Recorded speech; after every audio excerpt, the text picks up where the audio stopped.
In this video, I'll show you how you can fix Discord is stuck on the updating loop. Now the way that we can do this is you want to come down here and search for firewall, open up the firewall, allow an app.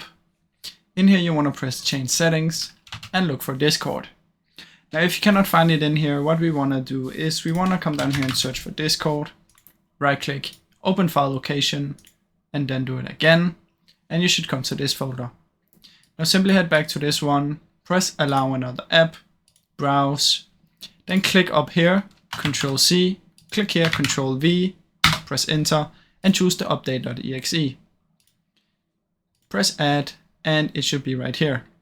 Now this update one is our Discord, so make sure both of these are ticked, both private and public. Now once you've done that, you can close down, come down here and search for proxy, open up the proxy settings and make sure everything is turned off. If you have anything turned on, just turn it off, and then we can close down this one. Then what you want to do is come down to your network, right click, open network and internet settings, and then go to change adapter options. From in here, what you want to do is choose your network, right click, disable, and then right click enable. Now once you've done that, what you can do is come down here and search for run, type in %appdata%, press OK, and then come down and search for task manager, open it up.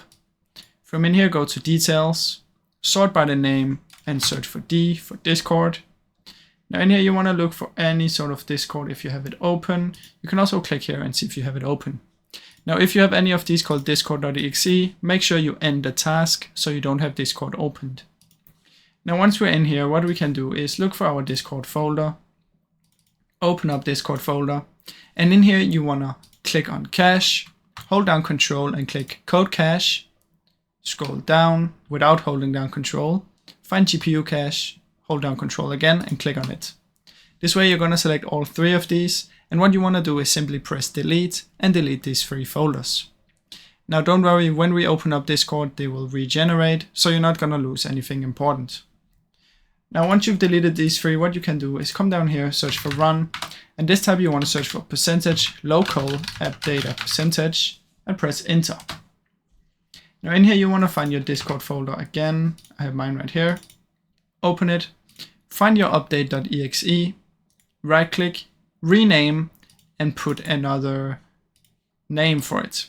Now make sure it's still update, but just add a random letter like update A, update B, update 3, update 4, and then save it as that. Now once you've saved it as the new name, just try and relaunch it and it might work. Now as the last thing, what you can try is come down here and search for network reset. Reset now and reset your network real quick, and this can also help fix the issue. Now as a last resort, what I suggest, if nothing of this works, you can try and reinstall Discord. So simply uninstall it and install it as new. Now I really hope this video helped you. If it did, please leave a like and subscribe, as it helps me out a ton. Thank you so much for watching.